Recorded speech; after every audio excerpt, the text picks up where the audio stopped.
Look, I just don't worry because there's no polity do same holdre. Kasi I did video same na bagi may trail to ko makado. Hayeng wala to ragi kasi di sambo ay na disaster management tawag ko. Disaster management kasi tawag se disaster management ki ay main skill oy din ko si di main skill oy ni aduga answer writing style do ina si su tawag ni ko ay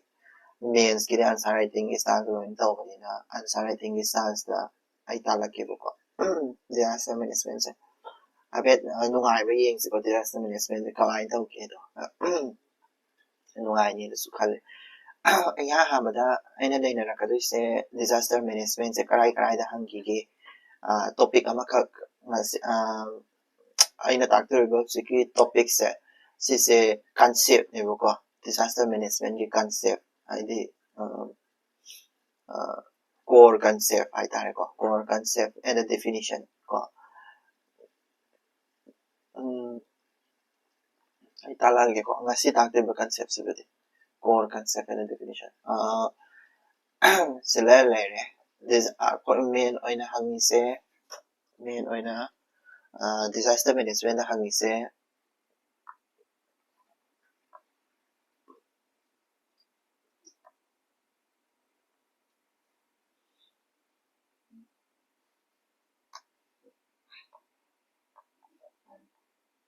ko main oy na disaster management na hangi se koigi question se ay hierarchy ko disaster management framework and concept in India si disaster management gini ko as the sta ubi ko me core concept and definition ay na si tak tu si gi sine ko sa ma core concept and definition se ay si tak se ge aduga atopa kano ko sulay core concept and definition ko aduga disaster management cycle and approach India's vulnerability profiles and statistics ko aduga legal institutional frameworks ko kasi magiti means the disaster management haraga katang yawi ko ato na manung yaw diba means ki syllabus na ko ni yemo matanda disaster management ki syllabus se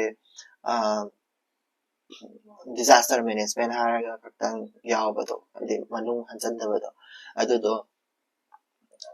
kasi magiti means the question ama na traga ani di adum hangi ba means da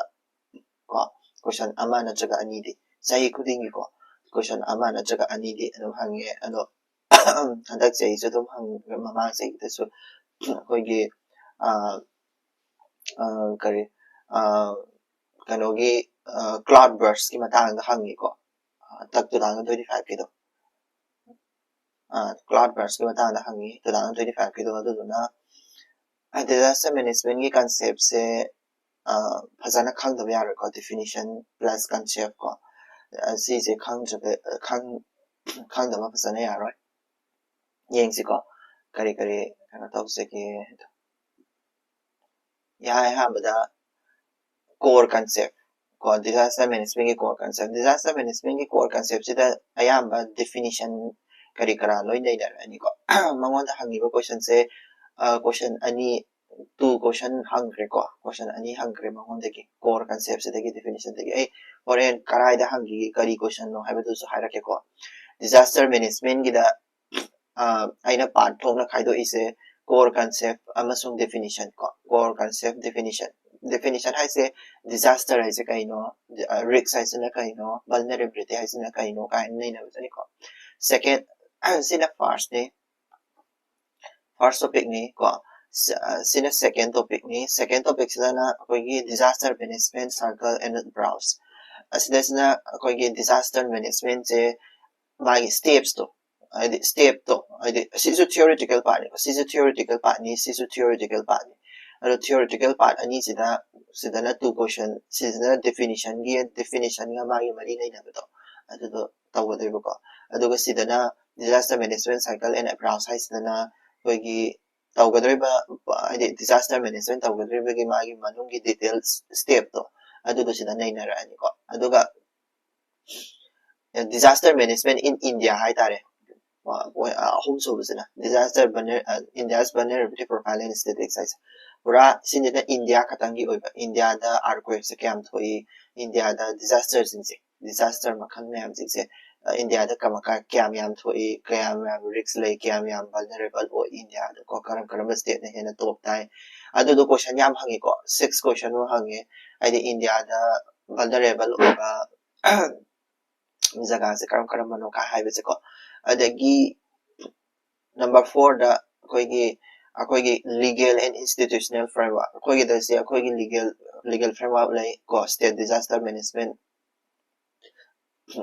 adagi state disaster management act adagi central disaster management act lay ko magi samsagi act tuna maram orakanda akoigi national disaster response force ka linkatpa national disaster management authority of India ka hadi institution na linkatpa adu myam singdo adugi matangda laina doini ko se chapter na ai hadi part number 4 sida legal and institutional framework sise India gi katangi ni ko mapalang gi kashu hangde hoi mapalang gi hangi karamba hadi akoigi akoigi kano kumba mapalang gi friend so ito na maki yarokini mapalangi hangi mapalangi id mapalangi haise United Nations gumbagi adagi koigi institute atopa mapangi disaster management katangda tawaba adugumbagi laiko adugumba khara lenarakani DRR disaster risk reduction mitigation strategies haibako structural and non-structural sise question ahom hangi ko mitigation strategies sigi strategy se ngasagi institutional framework se sigi institutional framework sigi magi main aim duni ko DRR mitigation strategies se disaster risk reduction haibako habedi disaster the talking da hana kamaina thokta na hona base masigi kari section tharalo gari yum saudai na kari tawgani ko adagi law and order dana me engage tawbadana disaster the talking da tawdu ko risk reduction haibako so aduga disaster financing and fund disaster financing and fund se question ama bokdi hangdri but tawadabu disaster financing and fund se sisi akoigi kainogi oina koigi si mathaki India's vulnerability profile and statistics legal institution and framework DRR mitigation strategies se finance tawdrabdi yadeba paisa thadadradi kamana disaster management tawgani adu mayam jingtuki khara hapakadoini ko magi specific oina disaster finance ki maung di hangde but tawdabu important yam oibako adugi aina hapani ko sise tongana aduga saben da ngasai India gi nei nagi do domaina India gi di question mari hangre but kano gi di international framework and cooperation ko sis in international gi oina di question ani kata hang ngari boko so adoni smaina question ko smaina ka san hangre disaster management gi mathang sahi da su question ani mula kani ko disaster aduna newspaper da karam disaster ka hena thoi adugi matang adi current affairs based on handaki tusu cloud burst ki matang da hangi na ko so current affairs sa haragadi handaki hangi tusu cloud burst ki matang da koigi yan cloud burst yam thoi da ko adugi thopaduna cloud burst ki matang da hangi ni ko adi mamanda the cloud burst I say sumdagi nong mana di ko cloud burst da di nong se rapidly ko yama thubi da 100 millimeter hena tar ko adai tar cloud burst thokre ko so definition ai ngasi nai na deriva core concept and definition siki ma kari yaw ki ha ai ha jar ke ko core concept and definition sida kari yaw ke se core concept and definition sida yaw se ahmada ai disaster ki definition pirani ko ahmada ai disaster ki definition ma pira ka mathangda hazard aise kaino koigi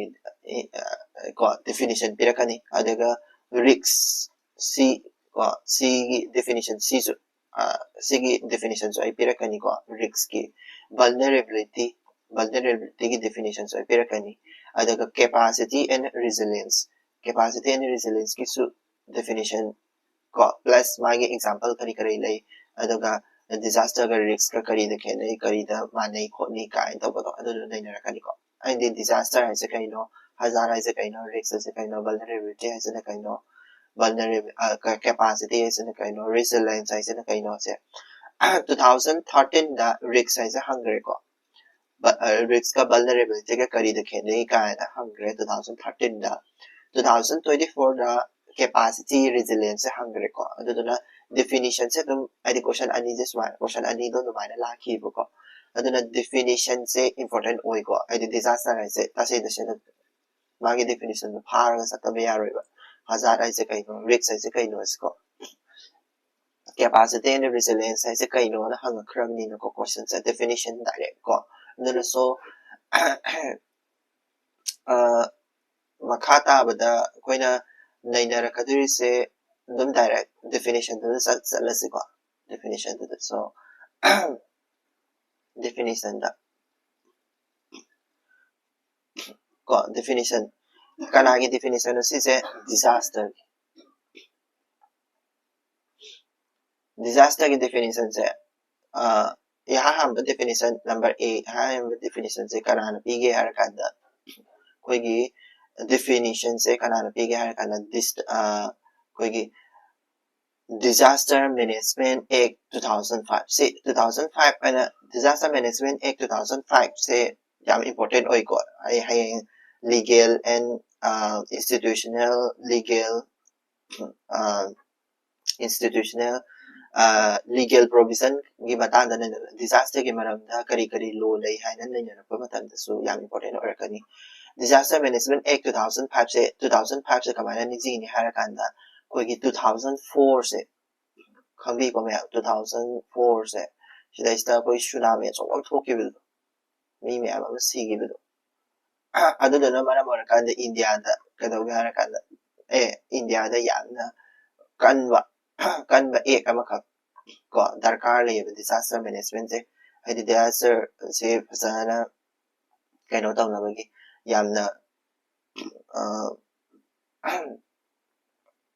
कोई यामना कनवा एक अमका दरकार ले को एक तो दरकार ले बिदुन मरा मरा कांद disaster management से कोई तौर हदि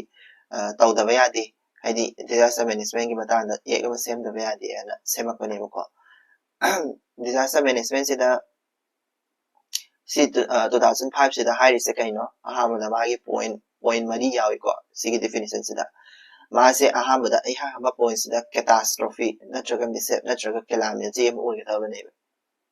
kana catastrophe hadi kaino yamna hadi tek pa kaiba so pa misef calamity ko thodo wa tho aso wa madi oirani ko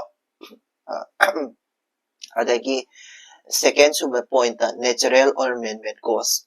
ko natural or man-made cause or by accident or negligence ko natural or by man-made cause or by or koi ki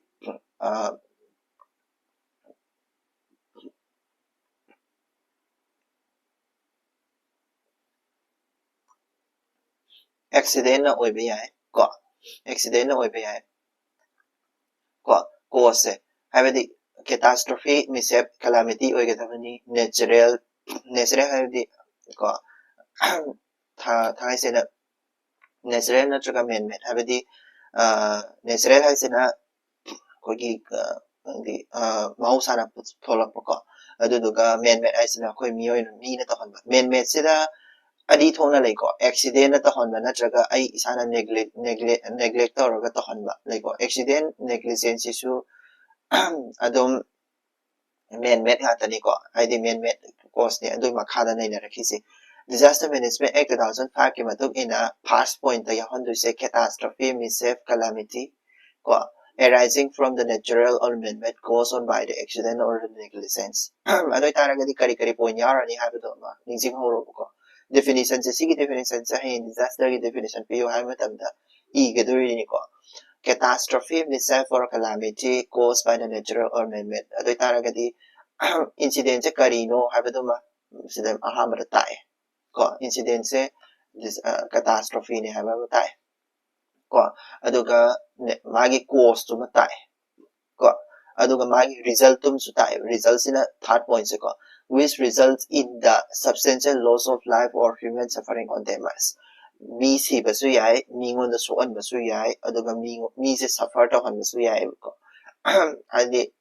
property da damage tauba environment da so an ba aduguma ama adi event to kaino cause to da kaino aduga results na kaino haina sigi pot hom je yawe disaster ge definition ta ko results in a kadawa human beings ta so an ba natraga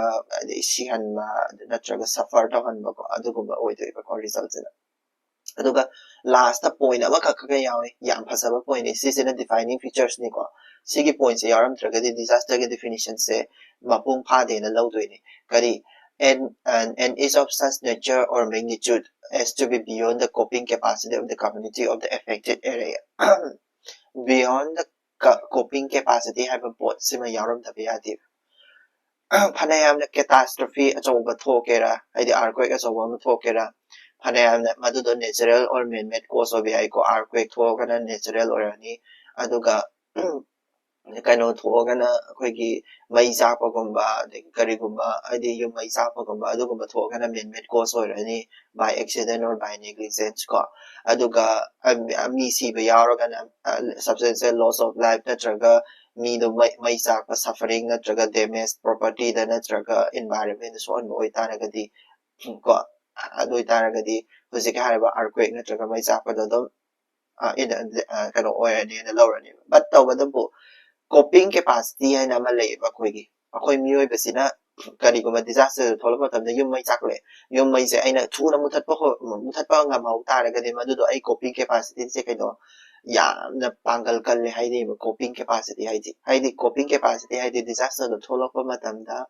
ai na ka bai na ma du do manage tau ge ha ba do ni ba ko adu gi coping capacity se yam na lei ra ba ai se adu ta ra ga di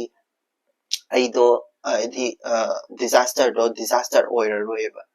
ko yum mai sakala ko da ina yam thuna ising na tawra ko laga muthalo taraga di disaster oigadra yum mai sakpa da di disaster ne ba taw da yum mai sakpa hawgala pa mata da ina mai da thuna muthalo raga di disaster ko widra kaura roeba ko aduna kai daw ga har kanda akhoi gi magnitude to ai di mana disaster thoi ba gi magnitude to kai hai ni tauriba akhoi thola pot to akhoi mioi bada masise kan aidi coping cop tawba ngambram aidi nuksa yam saren khalase ko adegi heat stroke la india ma sa di nuksa yam sar du sa thakta ko ta ma pa thok ko ta panglai leini ko samana ba heat stroke se england da thon se ba england da thon ba matam da or atopa japan ko ma da thon ba matam da kai da rakani moi de mi me ma si de ko india da si india na coping capacity do hana de ke do heat stroke se do makoina khang ma gam gi ba ki coping capacity sa ko di wang ko adu do na disaster adi ngasai gi heat stroke se ko da hoi disaster ba di adu do yam na chaw disaster di oi di ba ko adu ga kaino da di japan da di heat stroke se yam na chaw disaster amoy na lo doi ni ba ko sa sa ga pa ma tam se ko ko aduni manas da is the hiding is a habedi coping capacity sina magi defining features oi ko aduga atopa definition amaga mulai definition sigi definition sina kana ana piba United Nations Office for the Disaster Risk Reduction ko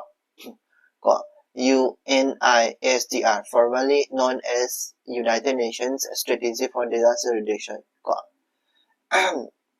masisina kaino tawba hai tare ko khoi piba definition masida piba definition gi su point ani di lei point ani sai hai sa ko ma point sina masisu event tai ko habedi yamna serious oiba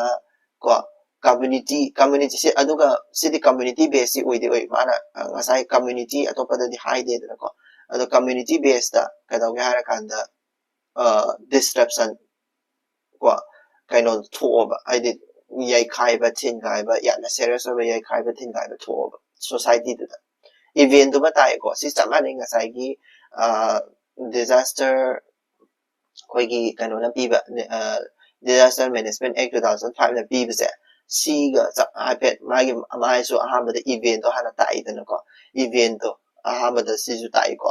dagi second su ba ko second su ba da magi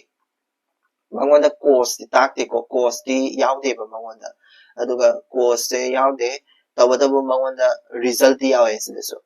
result se kedawi human material economic environmental laws and effects si samane ko mathaki su magi result se pi result se kaya pi status substantial loss of life human beings damage to property the environment yawe ko ado magi da khara henjan ba ma yawo gana kari koigi human material adugi economics yawo economics is yawo magi da ngasai gi india gi disaster management act 2005 da di yawde ko sise so united nations pbc da di yawo ko economics aduga environmental loss husi pawde dum samana ni ko mathaka makha ga se aduga united nations pbc da di course phasana haide ko course habedi kare kamana thola ino habedu di phasana haide definition sida ko aduga destruction sorry course asida haire sorry the destruction is caused by the hazardous events interacting with the condition exposure vulnerability and capacity bangon da su loide yaure ko adubu ma se course hazardous event na hai ko ado magi course na ko gi natural ben ben na hairakte ba kya dai ko course na kan kari no har kan da ko gi has exposure hadi ko gi ai si jim phasana naina rakeni makha da ko exposure haibse yaudra disaster do yum mai sa pa ma thoe ai do ai gi yum se mai sa e ba ko ai gi yum se mai sa e ba but da bu ai je yum do da leitre ma pa na sa thoe yum do ka ta mai sa khre ba adoi taragadi hazardous event budi oi but da bu ai gon da sokramnina ai gon da di disaster do thoe hire ai gi yum da di thoe na ai doi de ai gon da disaster thoram ai bi expose ta utre da ai do kuda na corona virus ki epidemic ama thoe ba corona sa nang se da haudre ba expose ta haudre ba doi taragadi ai gon da di disaster do thokte ai doi ne ko anaba mi kana no di disaster do thoe ai doi ne vulnerability hai se coronavirus da zum example pi ra ki ko ai is a heart patient or whether diabetes na or doi taragadi corona se am nagat ke de vulnerability ko kala go ba ma di corona se ai di corona da ba mi ga thengna ro su corona na da ba yai ko so vulnerability of one ba mi da di corona jam thuna na ge doi ne capacity ai se ne ka corona me se ko na changi ba ko ado corona me se changa ga so ai se corona na raktra di coping capacity se yang wang ai doi ne ko expose to ro ba ko ado expose to ro ba matung da ai se laina da ai se namhatra ba laina da ai se kamdra ba doi taragadi coping capacity yang wang ai doi ne ado na point hum se yawe course da course ai thautok se thoe thong men oi ge na kai kara oi ge hybrid to the hydre but da bu course se thokpa matam da thautok se thokpa matam da kari gumba ai se expose to ba kai gumba ai ge vulnerability se name ba adu coping capacity su name ba doi taragadi koi gi disaster to thoe hai doi ne ado hari ba pot home se na mara bona kan da ai se disaster thoi thokte se khang doi na tra adu ni ko disaster adu na haipet na nei ko definition ani home ani maksa haidi united nation na pbc su duga kaino na disaster management act 2005 sin na pbc su but bu khoi na nixing to ri se kaino haidi kari definition se da kari yaw ge habito nixing ga doi ni ko haye kaino international kaino da su haidi legal structure da su ko internationally kari legal structure lai ke khot ke haina hang ba matam da su sigi definition se pbi ko aduga india ge weba disaster ki matang da kari kari section thara lokat definition se India gi oina di kari pi haira ga si je khumbiu ko ani je khumbiro disaster management gi ko aduga aino se khaiba magi definition de matong ina aino se khaiba disaster se kamaina thoi ha bdo ai haira ke to se hazard vulnerability capacity vulnerability se yam wang ba ko capacity so ai coping capacity se yam ngamdra ba aduga hazard hai se disaster de thok chingai da leiba pot to ni ko khudam oina mai yam sakan ba pot ama leire ba ko mai yam sakan ba pot ama leire khudam oina plastic natraga phi mai jong jong lo gan ba natraga hoi mai yam sakan ba pot ama leire imung da ko imung da mai yam sakan ba pot ama leire ba aduga manakta mai se pro chak leire ba ko manakta mai se mai se pro chak leire khudam oina mai ne ba se ko fire ko fire ne ba ko manak chi da koina petrol se thamme petrol mainang chi da si se hazard ne ba du ado mai di sakra fire manak chi da ina hazard petrol se thamma matam da mai di sakra sakte hazard ne kari guma mai si ga petrol si ga pulap punjal lagadi koi kari kaura ani disaster kaura ani gyan tai ko haidi kari guma hazard se mai se hazard se dagi koi rak toine mai se ga ai gi hazard oiba pochi hazard as oiba pochi ga punjal lakanda disaster olaka doine duda disaster olaka sida ato factor mem so yauri haibide vulnerability wang ba haidi vulnerability wang ba se kaino mai gumba mai je natra su ko petrol manak sida mai gumba natraga petrol se makom hang ko thamba gumba ko adagi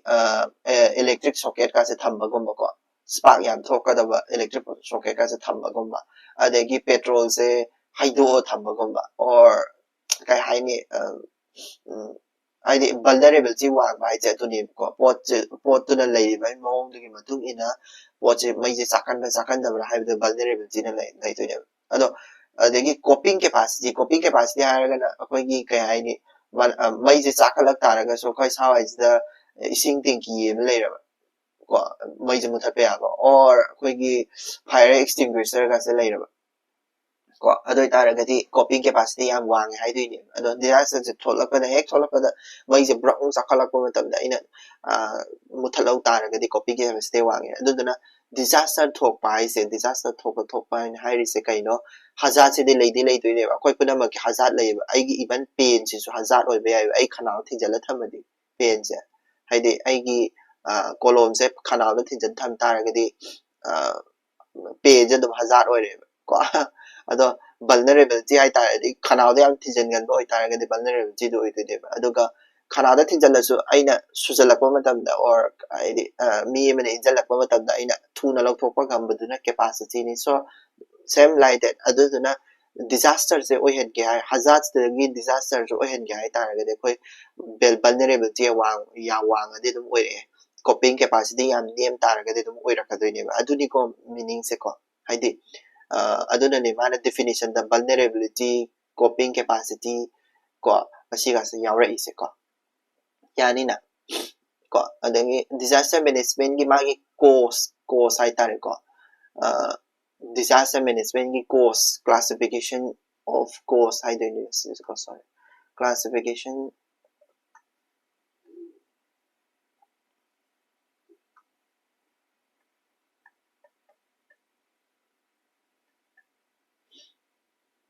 ai ngasai definition da su ngasai pa ba da su yaw ra bani kari mana course ahum kak pi course ahum se kai no natural ngasai da su yaw ba natural the course ahum hai sen course mari pi ko natural man made accident for Canada gi ek ta ngasai gi disaster management ek to da ngasai akoina pa ba da su dum yaw gre da ma gi course to natural course hai ba ma man made course hai ba ma accident da gi natraga negligence da gi ko masisida akhoi da kadawga haraka natural cause oire earthquake ama thoe ko natraga man made cause oire magi example se ai nei na rakani ko magi example sida lere to natural cause natural disaster ko disaster se makhal mari thona adu dikhai do ko natural disaster man made disaster aduga man made disaster ki makha sida ngasai gi accident negligence yaudoi man made disaster ki makha da ko type se moi mari le sa taraga so accident negligence ni man made disaster na katang thokane negligence tawraga kudamoina an yu thaksalaga gari thoba ko si negligence ni ko adagi accident tawba habadi akoina thokning da thodok tholakpa ko adugumba mayam sing se man made disaster ga tane kashu naturally occurring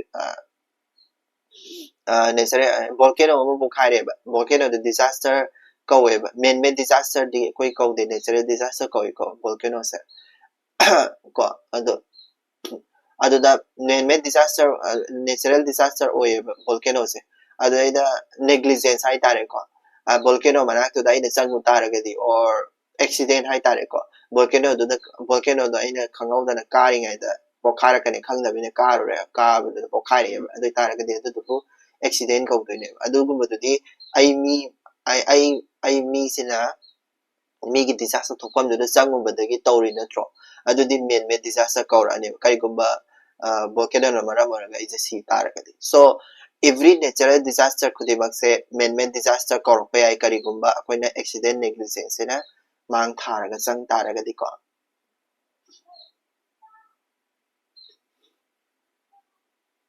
so natural disaster ki magi kai hai ni kano si yeng si ko natural disaster ki magi types hai geophysical amsum climatic ko geophysical hai sina kai no ara kanda koi gi geophysical hai sina koi gi art ka mari lene ba art ki surface sa thokpa or art ki features sa thokpa khoda mana art volcano bokhai ba natraga flood thokpa natraga another sorry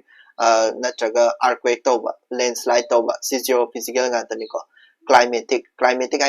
hydro haide water natraga meteorological nungshit ko haide nonglei nungshit kumba nong kana taba gumba flood kumba natraga nong tada bedagi drought kumba thokpa kumba famine thokpa kumba adugumba do loina natural disaster da chingdoni ko disaster ge makal ani nei geophysical climatic man made disasters in a man made take na thokpa ai tare ko like chemical biological radiological and nuclear chemical da di koi gi water pollution biological da di koi gi food poisoning ko radiological ai di radiological and nuclear hairagana koi gi nuclear bomb radioactive nuclear bomb bu pokhai ma matamda radiation sadokpa da gi thoalapa ko natra haragana akoigi accident negligence tagi maram orakanda forest fire oil spill ko asigumba man made disaster man made ki magi technology gi failure dagi thokpa hai tare ko tek akoina man made na saba kuju kulai dagi tholakpa natra haragana koigi mi masajina soijaba dagi tholakpa hai tare ko anthropogenic vulnerability like negligence gi tholakpa sina kaino administrative failure koigi IS officer mana koigi natraga thabak tawa aidi manage tawba dam manage tawba nupa mana kari gumba dam se mina nong kan ta matagna dam se mana thong se hangto kadaba natraga lonjan kadaba se mana lonjan taba taragadi ko lonjan da lon kadaba poto lon da boy taragadi ma do negligence ni dana ko nong kana tarakpa matagna dam do loan bra natraga kitang hangdok bra mana manage fasan tawda taragadi adudi administrative failure ne negligence section da bane uire leire ti mado ado asije karai da thoki tiwari dam collapse ko tiwari dam collapse da tawri se akoi gi dam se da banu pa se na kano se thong je matang chana hangaudraba da nong ta matam se dam je sum ising je yam khalaga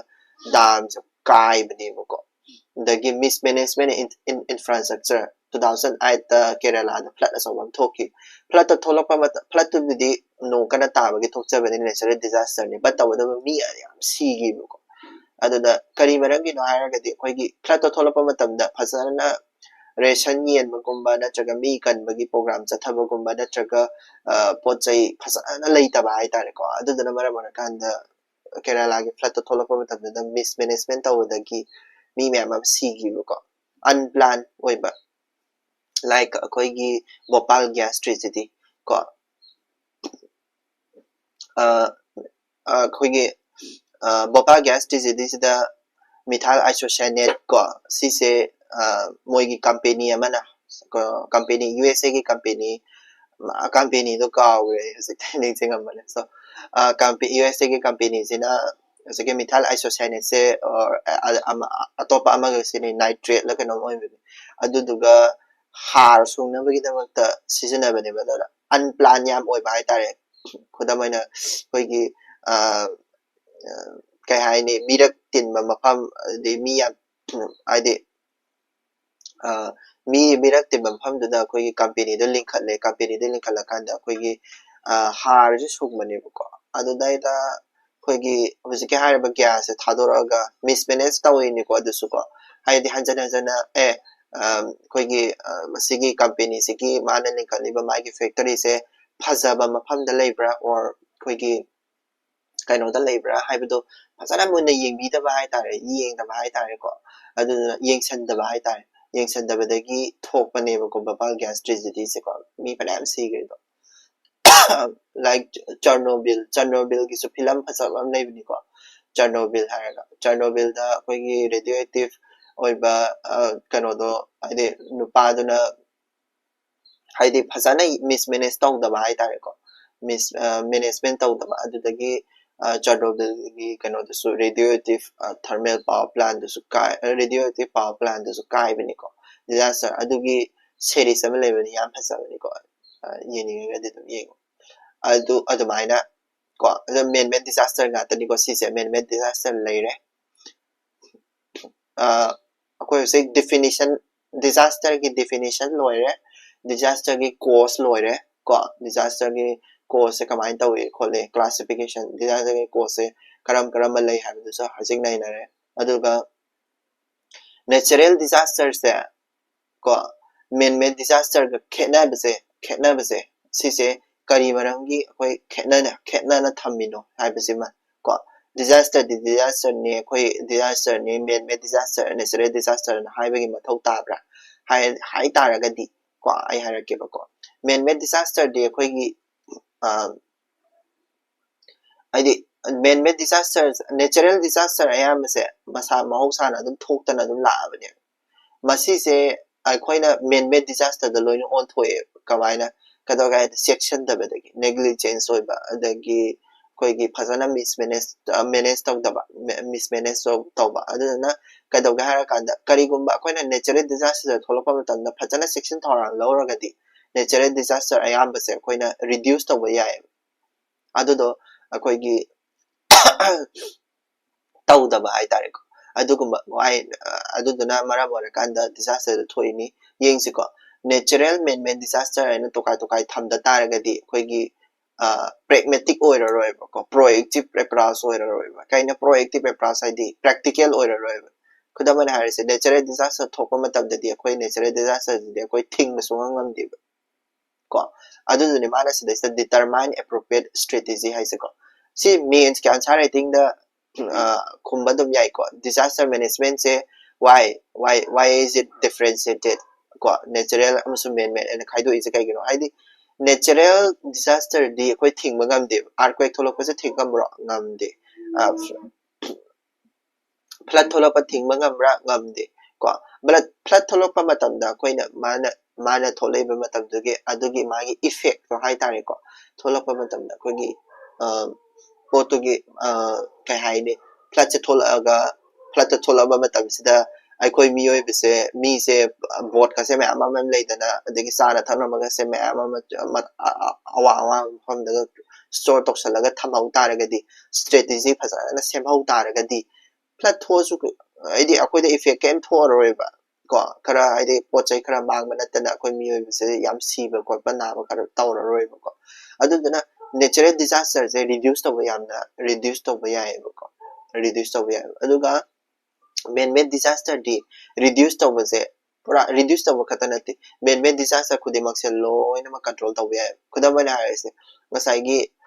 bopal gas tragedy sukthok thoalak tabu jai mi duna adom akoi gi kai ni akoi gi inspector happy ko aidi kaino du company du yeng na ba ko adugi company du yeng ba inspector du na phasana poto moi gi company se phasana mathau tawdre du yeng chenlam taragadi corruption tawdabida adu taragadi man disaster do thoe like kai ni man disaster da koi gi ꯉꯁꯥꯏꯒꯤ ꯈꯨꯗꯝ example ꯑꯃꯈꯛ ꯄꯤꯔꯛꯀꯦ ꯃꯦꯟ-ꯃꯦꯗ ꯗꯤꯖꯥꯁꯇꯔꯗ ꯑꯩꯈꯣꯏꯒꯤ chemical disaster ꯍꯥꯏꯔꯦ ꯈꯜꯂꯁꯦ pollution water ꯄꯣꯂꯨꯁꯟꯁꯦ ꯀꯅꯥꯅ ꯊꯣꯛꯍꯜꯂꯦ ꯑꯩꯈꯣꯏ ꯃꯤꯑꯣꯏꯕꯅ ꯈꯛꯇꯅꯦ ꯑꯩꯈꯣꯏꯒꯤ ꯍꯥꯔꯕꯨ ꯍꯥꯞꯄꯅꯦ ꯑꯗꯒꯤ ꯀꯩꯅꯣꯕꯨ ꯍꯥꯔꯕꯨ ꯆꯥꯏꯕꯅꯦ ꯑꯃꯕꯨ ꯆꯧꯕꯅꯦ ꯇꯧꯔꯕꯗ ꯆꯥꯏꯔꯤꯕ ꯍꯥꯔꯗꯣ ꯍꯦꯟꯅ ꯆꯥꯏꯕꯒꯨꯝꯕꯀꯣ ꯑꯗꯒꯤ ꯅꯠꯇ꯭ꯔꯦ ꯍꯥꯏꯔꯒꯅ ꯑꯩꯈꯣꯏꯒꯤ ꯐꯠꯇꯥꯎꯗꯤ ꯂꯪꯁꯤꯟꯕꯒꯨꯝꯕ ꯐꯤ ꯁꯨꯖꯟꯕꯒꯨꯝꯕ ꯑꯗꯩ ꯍꯥꯏꯗꯤ ꯄꯨꯈ꯭ꯔꯤ ꯄꯥꯠ ꯇꯨꯔꯦꯟꯗꯨꯗ ꯐꯠꯇꯥꯎꯗꯤ ꯂꯪꯁꯤꯟꯕꯒꯨꯝꯕ ꯑꯗꯨꯒꯨꯝꯕ ꯇꯧꯔꯛꯄ ꯃꯇꯝꯗ ꯀꯩꯗꯧꯒꯦ ꯍꯥꯏꯔꯀꯥꯟꯗ ꯃꯦꯟ-ꯃꯦꯗ ꯗꯤꯖꯥꯁꯇꯔꯗ ꯊꯣꯛꯂꯛꯇꯣꯏꯅꯦꯕ ꯑꯗꯨꯗꯤ ꯑꯩꯈꯣꯏꯅ ꯂꯣꯏ ꯊꯤꯡꯕ ꯌꯥꯏꯗꯅꯀꯣ ꯃꯦꯟ-ꯃꯦꯗ ꯗꯤꯖꯥꯁꯇꯔꯗꯤ ꯄꯨꯔꯥ ꯊꯤꯡꯕ ꯌꯥꯏꯑꯕ ꯕꯠ ꯀꯩꯅꯣꯁꯤꯗꯤ ꯅꯦꯆꯔꯦꯜ ꯗꯤꯖꯥꯁꯇꯔꯗꯤ ꯊꯤꯡꯕ ꯋꯥꯅꯦꯕꯀꯣ ꯊꯤꯡꯕꯁꯨ ꯉꯝꯗꯦꯕ ꯑꯗꯨꯗꯨꯅꯦ ꯃꯥꯅ ꯁꯤꯗ ꯍꯥꯏꯔꯤꯁꯦꯀꯣ ꯅꯦꯆꯔꯦꯜ ꯗꯤꯖꯥꯁꯇꯔ ꯃꯦꯟ-ꯃꯦꯗ ꯗꯤꯖꯥꯁꯇꯔꯁꯦ ꯇꯣꯈꯥꯏ ꯊꯝꯗꯕ ꯌꯥꯔꯣꯏ ꯍꯥꯏꯗꯤ ꯃꯥꯒꯤ ꯑꯦꯄ꯭ꯔꯣꯆꯁꯨ ꯇꯣꯉꯥꯜꯂꯦꯕ ꯃꯦꯟ-ꯃꯦꯗ ꯗꯤꯖꯥꯁꯇꯔꯗꯤ ꯊꯤꯡꯕ ꯌꯥꯏ ꯑꯗꯨꯗꯨꯅ ꯊꯤꯡꯅꯕ ꯍꯣꯠꯅꯒꯗꯕꯅꯦꯕ ꯑꯗꯨꯒ ꯀꯩꯗꯧꯕ ꯅꯦꯆꯔꯦꯜ ꯗꯤꯖꯥꯁꯇꯔꯗꯤ ꯊꯤꯡꯕ ꯋꯥꯏ ꯊꯤꯡꯕꯁꯨ ꯉꯝꯗꯦ ꯁꯣ ꯃꯥꯗꯤ ꯑꯩꯈꯣꯏꯒꯤ ꯔꯤꯗ꯭ꯌꯨꯁ ꯀꯣ ꯔꯤꯛꯁꯇꯣ ꯃꯥꯒꯤ ꯀꯩ ꯍꯥꯏꯅꯤ ꯑꯩꯈꯣꯏꯒꯤ ꯔꯤꯛꯁꯇꯣ ꯔꯤꯗ꯭ꯌꯨꯁ ꯇꯧꯅꯕꯒꯤ ꯈꯛꯇꯪꯒꯤ ꯏꯝꯄꯦꯛꯇꯣ ꯔꯤꯗ꯭ꯌꯨꯁ ꯇꯧꯅꯕ ꯈꯛꯇꯪꯒꯤ ꯇꯧꯒꯗꯕꯅꯤ ꯑꯗꯨꯒ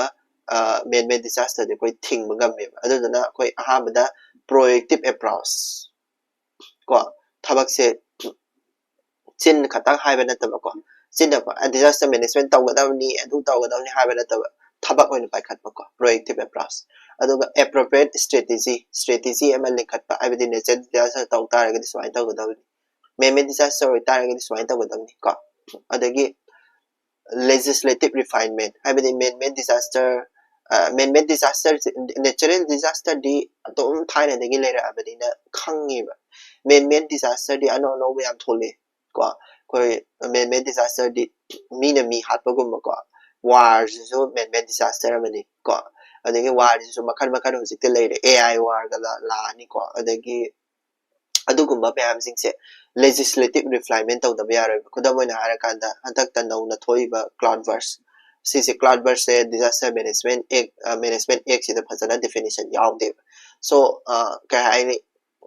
ꯑꯗꯨꯒꯨꯝꯕ ꯗꯦꯐꯤꯅꯤꯁꯟ ꯐꯖꯕꯁꯦ ꯍꯥꯏꯗꯤ ꯔꯤꯐꯥꯏꯟꯃꯦꯟ ꯇꯧꯕ ꯍꯥꯏꯇꯥꯔꯦ ꯂꯦꯖꯤꯁꯂꯦꯇꯤꯚ ꯔꯤꯐꯥꯏꯟꯃꯦꯟ ꯑꯗꯣ ꯑꯩꯈꯣꯏꯒꯤ ꯑꯥꯔꯊꯀ꯭ꯋꯦꯛꯀꯨꯝꯕ ꯑꯗꯒꯤ ꯀꯩꯅꯣꯒꯨꯝꯕ ꯃꯦꯟ-ꯃꯦꯗ ꯗꯤꯖꯥꯁꯇꯔ ꯅꯠꯇꯦ ꯁꯣꯔꯤ ꯅꯦꯆꯔꯦꯜ ꯗꯤꯖꯥꯁꯇꯔꯗꯗꯤ ꯗꯦꯐꯤꯅꯤꯁꯟ ꯐꯖꯅ ꯂꯩꯔꯦꯕꯀꯣ ꯃꯦꯟ-ꯃꯦꯗ ꯗꯤꯖꯥꯁꯇꯔꯗꯗꯤ ꯗꯦꯐꯤꯅꯤꯁꯟ ꯑꯅꯧꯕ ꯊꯣꯛꯂꯛꯑꯦꯕ ꯁꯣ ꯑꯩꯈꯣꯏꯒꯤ ꯑꯦꯛꯖꯥꯝꯄꯜ ꯈꯔ ꯄꯤꯔꯕꯗ ꯌꯦꯡꯉꯣ ꯗꯤꯖꯥꯁꯇꯔ ꯃꯦꯅꯦꯖꯃꯦꯟ ꯑꯦꯛꯇ ꯍꯟꯗꯛ 2025ꯀꯤ ꯑꯦꯃꯦꯟꯃꯦꯟ ꯑꯦꯛꯇ ꯀꯔꯤ ꯃꯦꯟ-ꯃꯦꯗꯁꯦ ꯀꯣ ꯗꯦꯐꯤꯅꯤꯁꯟ ꯑꯣꯐ ꯃꯦꯟ-ꯃꯦꯗꯁꯦ ꯀꯣ ꯑꯁꯤꯗꯩꯁꯤꯗ ꯂꯣ ꯑꯦꯟ ꯑꯣꯔꯗꯔ ꯏꯁꯨꯁꯦ ꯌꯥꯎꯍꯟꯈꯤꯗ꯭ꯔꯦꯕ ꯂꯣ ꯑꯦꯟ ꯑꯣꯔꯗꯔ ꯏꯁꯨꯁꯦ ꯗꯤꯖꯥꯁꯇꯔꯅꯦꯅ ꯌꯥꯎꯍꯟꯈꯤꯗ꯭ꯔꯦꯕ ꯀꯣ ꯑꯁꯤ ꯂꯦꯖꯤꯁꯂꯦꯇꯤꯚ ꯔꯤꯐꯥꯏꯟꯃꯦꯟ ꯇꯧꯔꯤꯅꯦꯕ ꯂꯦꯖꯤꯁꯂꯦꯇꯤꯚ ꯔꯤꯐꯥꯏꯟꯃꯦꯟ ꯉꯁꯥꯏꯒꯤ ꯂꯣ ꯑꯩꯈꯣꯏꯅ ꯂꯩꯖꯔꯤꯕ ꯂꯣꯁꯤꯗ ꯃꯦꯟ-ꯃꯦꯗ ꯗꯤꯖꯥꯁꯇꯔꯁꯤꯅ ꯁꯤꯅꯤ ꯅꯦꯆꯔꯦꯜ ꯗꯤꯖꯥꯁꯇꯔꯁꯤꯅ ꯁꯤꯅꯤ ꯀꯥꯏꯅꯒ ꯇꯧꯕꯁꯦ ꯗꯔꯀꯥꯔ ꯂꯩꯌꯦꯕ ꯀꯩꯅꯣ ꯍꯥꯏꯗꯤ ꯂꯣ ꯑꯦꯟ ꯑꯣꯔꯗꯔ ꯏꯁꯨꯁꯤꯗꯤ ꯗꯤꯖꯥꯁꯇꯔ ꯃꯅꯨꯡꯗ ꯆꯜꯍꯟꯕ ꯌꯥꯗꯦ ꯁꯤꯅꯦꯕꯀꯣ ꯑꯗꯒꯤ ꯁꯦꯟꯗꯥꯏ ꯐ꯭ꯔꯦꯝꯋꯥꯔꯛꯁꯤꯁꯨ this is also one of the ꯑꯩꯈꯣꯏꯒꯤ ꯏꯟꯇꯔꯅꯦꯁꯅꯦꯜ ꯐ꯭ꯔꯦꯝꯋꯥꯔꯛ ꯑꯃꯈꯛꯅꯤꯀꯣ ꯗꯤꯖꯥꯁꯇꯔ ꯔꯤꯛꯁ ꯔꯤꯗꯛꯁꯟ ꯍꯥꯏꯅꯤ ꯁꯤꯁꯦꯀꯣ ꯗꯤꯖꯥꯁꯇꯔ ꯔꯤꯛꯁ ꯔꯤꯗꯛꯁꯟꯒꯤ ꯐ꯭ꯔꯦꯝꯋꯥꯔꯛ ꯑꯃꯈꯛꯅꯤ ꯃꯁꯤꯗꯩꯁꯤꯗ ꯁ꯭ꯇꯦꯞ ꯕꯥꯏ ꯁ꯭ꯇꯦꯞ ꯑꯩꯈꯣꯏꯒꯤ ꯗꯤꯖꯥꯁꯇꯔꯁꯦ ꯀꯃꯥꯏꯅ ꯃꯥꯒꯤ ꯔꯤꯛꯁꯁꯦ ꯍꯟꯊꯍꯟꯒꯅꯤ ꯍꯥꯏꯕꯗꯨꯒꯤ ꯃꯇꯥꯡꯗ ꯁꯦꯟꯗꯥꯏ ꯐ꯭ꯔꯦꯝꯋꯥꯔꯛꯇ ꯐꯖꯅ ꯏꯀꯣ ꯏꯟꯇꯔꯅꯦꯁꯅꯦꯜ ꯐꯣꯔꯃꯨꯂꯥ ꯑꯃ ꯂꯩꯅꯦ ꯃꯥꯁꯦꯀꯣ ꯁꯦꯟꯗꯥꯏ ꯐ꯭ꯔꯦꯝꯋꯥꯔꯛꯁꯦ ꯑꯁꯤꯒꯤ ꯗꯤꯐꯤꯅꯤꯁꯟꯁꯦ ꯑꯗꯨꯝ ꯆꯦꯟꯖ ꯇꯧꯋꯦꯕ ꯍꯥꯏꯕꯗꯤ ꯅꯦꯆꯔꯦꯜ ꯑꯣꯏꯕꯗꯔ ꯃꯦꯟ-ꯃꯦꯗ ꯑꯣꯏꯕ ꯗꯤꯐꯤꯅꯤꯁꯟꯁꯦ ꯁꯨꯝ ꯆꯦꯟꯖ ꯇꯧꯋꯦ ꯑꯗꯨꯒꯨꯝꯕ ꯗꯤꯐꯤꯅꯤꯁꯟ ꯆꯦꯟꯖ ꯇꯧꯅꯕ ꯍꯣꯠꯅꯕ ꯃꯇꯝꯗ ꯀꯩꯗꯧꯋꯤ ꯑꯩꯈꯣꯏꯒꯤ ꯍꯣꯠꯅꯒꯦ ꯍꯥꯏꯇꯥꯔꯒꯗꯤ ꯃꯦꯟ-ꯃꯦꯗ ꯗꯤꯖꯥꯁꯇꯔ ꯅꯦꯆꯔꯦꯜ ꯗꯤꯖꯥꯁꯇꯔꯁꯦ ꯈꯥꯏꯗꯣꯛꯄ ꯑꯃ ꯆꯪꯉꯦꯕꯀꯣ ꯍꯥꯏꯗꯤꯀꯣ ꯑꯗꯨꯗꯨꯅꯤ ꯑꯗꯒꯤ ꯑꯃꯨꯛ ꯗꯤꯖꯥꯁꯇꯔꯒꯤ ꯐꯣꯔꯃꯨꯂꯥꯁꯤ ꯑꯃꯨꯛ ꯂꯥꯛꯑꯦ ꯗꯤꯖꯥꯁꯇꯔꯒꯤ ꯐꯣꯔꯃꯨꯂꯥ ꯈꯥꯏꯗꯣꯛꯄꯒꯤ ꯃꯔꯝ ꯑꯃꯨꯛ ꯅꯩꯅꯈ꯭ꯔꯦ disaster se man-made disaster natural disaster ne khai dok pai maram amu nei kre disaster se formula magin disaster se kai no ha do gi assembly formula am khak le ko disaster have se kai no hazard ka vulnerability ka pull lagane ko hazard ka vulnerability ka pull hazard se da se hazard che koina threat natraga risk haraga su khangnai ko threat risk ko aduga vulnerability se ding asai vulnerability de yaw se exposure yaw susceptibility having asai gi risk to aingon da kyam nak ke have do susceptibility to risk have ko risk to aingon da thokpa ya bagi chance kyam lei ke have do adu ne ko exposure vulnerability the exposure the susceptibility to the risk ga yaw ko aduga hazard na koi gi risk yaw ko formula se ning sing oro sigi formula definition no kaw gi tar ga sigi formula je ka ta iram su yai ko adu dana tak pa se kari no the disaster se natural event amta natre natural event amta natre habedi human factor se dum yaw meaning se ai harake ko ma se natural event ne natre ha not ai ko disaster se natural event di shung natre earthquake am thoeba earthquake se natural event ne the disaster ne shung tok ta ba thai na de dum earthquake se taw lai ne ko but ai na building as also was hazan na building do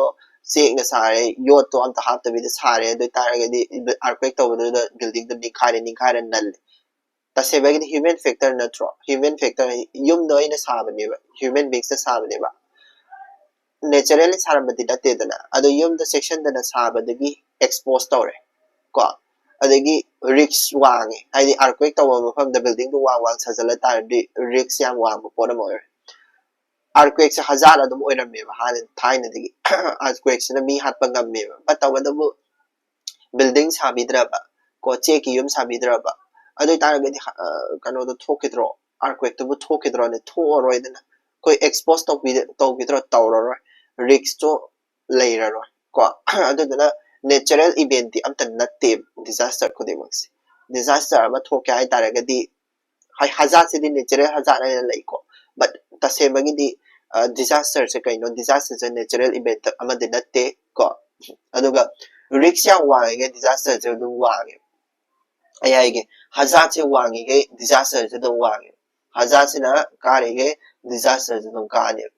khadamai nai hai ge hazard wang mai di kai petrol se gallon ama leibaga gallon listing ama leibaga gallon listing ama leibaga du ki pokhai biduna dum heni mai sak biduna dum heni heloitra hazard to chawri ge ko hazard to chawri ge khudamai na part achaw am le part achaw am le part sida ina hu thadare hu do kano bottle am thadabaga hu tinki am thadabaduna hazard oi de ne hazard achaw oi de ne aduna tholok disaster duna hena wangni ko aduna quantitative oi ko quantitatively koi gi risk haibasina or hazard haibasina koi disaster gi chang ji ole disaster je kayam sawgani sawre hese kana only hazard to get over duna ole ko gan dai ko aduna ni ko ba haise aduga ma je natural event issue natre ko aduni mana natural event natte abse sai haire ko disaster je ka dawge hara kanda ai khoi gi miyoi bana thon ba nga chane ai ne sa earthquake to matam na mi je siroi da bane ai ne building earthquake to da building sajandana yum sajandana to ba de gi siri ko exposure tokchan ba de gi vulnerability wangan ba de gi capacity deman ba de gi disaster to thoi ne gyan dai ko aduga ngasagi formula de ju dum khangme ai kai na ga de disaster se dum thok ta dum lai natural disaster ko da ma ha se brahmaputra flooding se dum chai guding taw ko ko brahmaputra se kana na tholi hazard nong kana ta ga di brahmaputra gi flooding se dum wange nong kana taw high rainfall ko hazard wanga ga di hazard wang bai di kai na nong se hekta numit kunni kunchani se lep ta bi su gra ba aduga sediment se am la sediment load se ai di ngasai gi flood to na pudara pa sediment se am yama ba do ta ga di hazard yam chaw re hai ta asidi tum thokane natural oi ba thokane human factors ju sigi human factors hapsa lagte human human factor ko vulnerability sa hapsalapone vulnerability sa hapsalapone kana expose tawsale human exposure ha ithau dire later da brahmaputra turian manung da yum sajalu taragadi decision to the settlement ko ithau dire later bi ko this settlement inside the river manung da ina yum sajalu taragadi ha but expose tawsale natro adudagi yum sariba yum du ko khara wangna sadaba ai tare ko saiga thalaga sadaba risk ya wangan bai ta ta makha de ekta phok haraga dum phok hada bi da sa bai tare ko kano tawraga sa bai tare susceptibility adi risk to ya wangan ko adi turen gi sing lak ko dum sen da bai gi ba ya bai mo na sajan ko adu taraga di risk to ya wangan adu dana human factors in a main cause the senior main cause police sina ya mani police ko chumnagi brahmaputra flooding de thoye flooding tho amni na khoi se awang mafam da sa gi haina de ture manung da yum sajal le adu ta de si ba san ta bani ko adu ni ko ma ai se ko adu ni analysis de sida le ko analysis amasu sida le ai analysis si explain tho sar ke ko yum mai sa house fire is a disaster name yum mai sa ko is a disaster name ado akoi yum se mai sa chingai da koi gi yum se hana khanse koi gi yum se kai na sai koi gi u na sa ba lei chek na sa ba lei chek na sa ba se u se koi mai yam sa kal le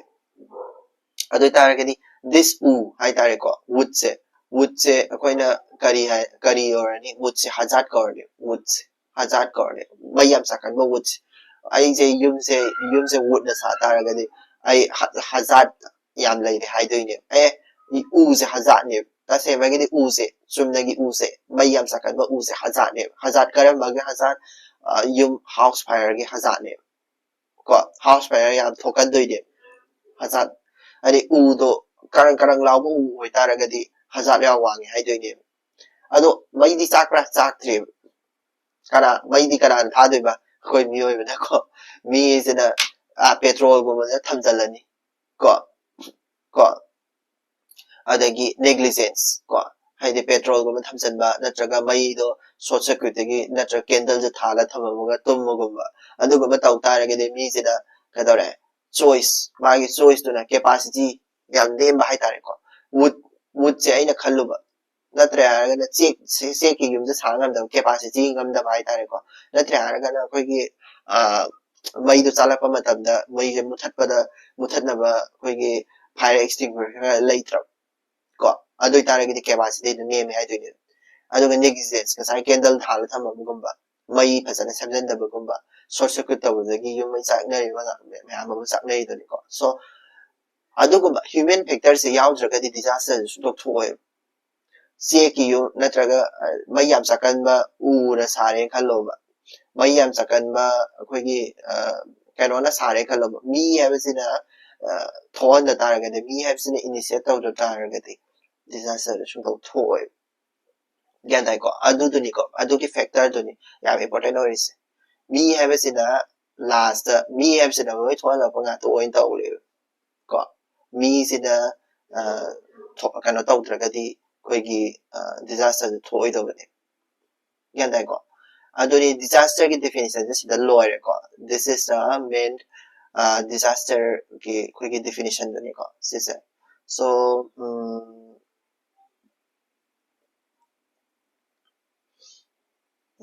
definition lore uzik mathang da hazard la ani hazard sidi haye mathang da muk ta roge ko haye de do polity di dum taw da ne ai do polity do ai tum maga le rame ang do class ta ro to na ai do tum tho le rame so ai don't know to pasara se about re to na polity do ai taw ba da ketang ai di pang taw tok san so ai tal le ko to na polity do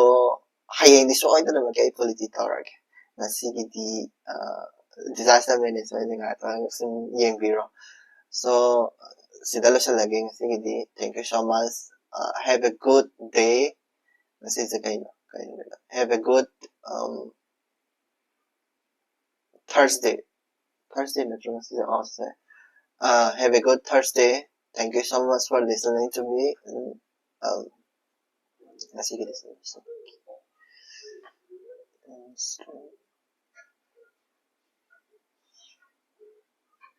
Sigi note se pam taragadi ay notes thagalake ko ado request to biro pam taragadi